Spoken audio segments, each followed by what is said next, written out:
छठवां अध्याय संपूर्णम। भगवान विष्णु की नाभि से कमल का प्रादुर्भाव, स्वेच्छावश ब्रह्मा जी का उससे प्रकट होना, कमलनाथ के उद्गम का पता लगाने में असमर्थ ब्रह्मा का तप करना, श्री हरि का उन्हें दर्शन देना, विवादग्रस्त ब्रह्मा विष्णु के बीच अग्नि स्तंभ का प्रकट होना तथा उसके ओर छोर का पता न पाकर उन दोनों का उसे प्रणाम करना। ब्रह्मा जी कहते हैं, देवर्षि, जब नारायण देव जल में शयन करने लगे उस समय उनकी नाभि से भगवान शंकर के इच्छावश सहसा एक उत्तम कमल प्रकट हुआ जो बहुत बड़ा था।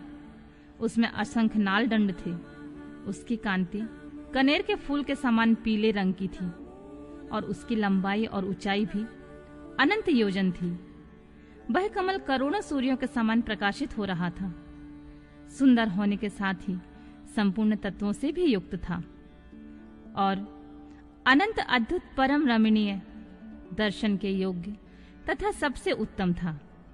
तत्पश्चात कल्याणकारी परमेश्वर साम्य सदाशिव ने पूर्वव्रत प्रयत्न करके मुझे अपने दाहिने अंग से उत्पन्न किया।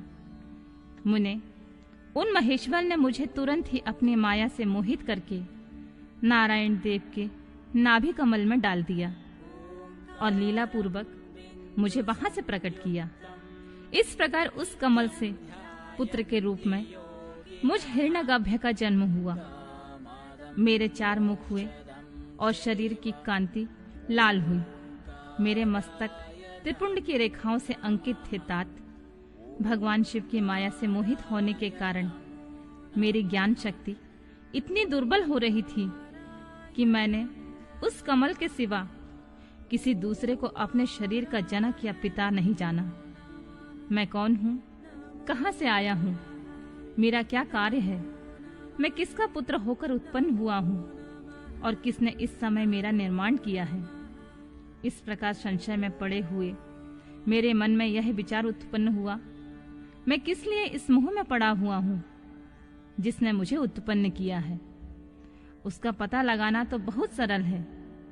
इस कमल पुष्प का जो पत्रयुक्त नाल है उसका उद्गम स्थान इस जल के भीतर नीचे की ओर है। जिसने मुझे उत्पन्न किया है वह भी पुरुष वही होगा, इसमें कोई संशय नहीं है। ऐसा निश्चय करके मैंने अपने को कमल से नीचे उतारा। मुने, मैं उस कमल की एक एक नाल में गया और सैकड़ों वर्षों तक वहां भ्रमण करता रहा, किंतु कहीं भी उस कमल के उद्गम का उत्तम स्थान मुझे नहीं मिला। तब मैं पुनः संशय में पड़कर उस कमल पुष्प पर जाने को उत्सुक हुआ और नाल के मार्ग से उस कमल पर चढ़ने लगा। इस तरह बहुत ऊपर जाने पर भी मैं उस कमल के कोश को ना पा सका। उस दशा में मैं और भी मोहित हो उठा। मुने, उस समय भगवान शिव की इच्छा से परम मंगलमयी उत्तम आकाशवाणी प्रकट हुई जो मेरे मोह का विध्वंस करने वाली थी। उस वाणी ने कहा, तपस्या करो।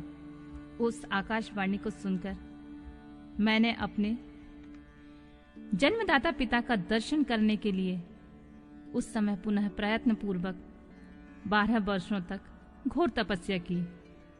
तब मुझ पर अनुग्रह करने के लिए 4 भुजाओं और सुंदर नेत्रों से सुशोभित भगवान विष्णु वहां से ऐसा प्रकट हो गए।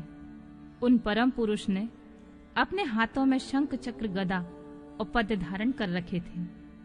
उनके सारे अंग सचल जलधर के समान श्याम क्रांति से सुशोभित हो रहे थे। उन परम प्रभु ने सुंदर पीतांबर पहन रखा था। उनके मस्तक और अंगों में मुकुट आदि महामूल्यवान शोभा आभूषण पाते थे। उनका मुखारविंद प्रसन्नता से खिला हुआ था। मैं उनकी छवि पर मोहित हो रहा था। वे मुझे करोड़ों कामदेवों के समान मनोहर दिखाई दिए। उनका यह अत्यंत रूप देखकर मुझे बड़ा आश्चर्य हुआ। वे सांवली और सुनहरी आभा से उद्दासित हो रहे थे। उस समय उन सब तत्व रूप सर्वथा सर्वात्मा 4 भुजा धारण करने वाले महाभाव नारायण देव को वहां उस रूप में अपने साथ देखकर मुझे बड़ा हर्ष हुआ। तदंतर उन नारायण देव के साथ मेरी बातचीत आरंभ हुई। भगवान शिव की लीला से वहां हम दोनों में कुछ विवाद छिड़ गया। इसी समय हम लोगों के बीच में एक महान अग्नि स्तंभ प्रकट हुआ। मैंने और श्री विष्णु ने क्रमशः ऊपर से और नीचे जाकर उसके आदि अंत का पता लगाने के लिए बड़ा प्रयत्न किया, परंतु इसमें कहीं उसका ओर छोर नहीं मिला। मैं थककर ऊपर से नीचे लौट आया और भगवान विष्णु भी उसी तरह नीचे से ऊपर आकर मुझसे मिले। हम दोनों शिव के माया से मोहित थे।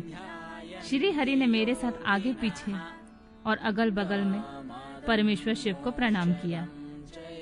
फिर वे सोचने लगे, यह क्या वस्तु है, इसका स्वरूप का निर्देश नहीं किया जा सकता, क्योंकि ना तो इसका कोई नाम है और ना कर्म ही है।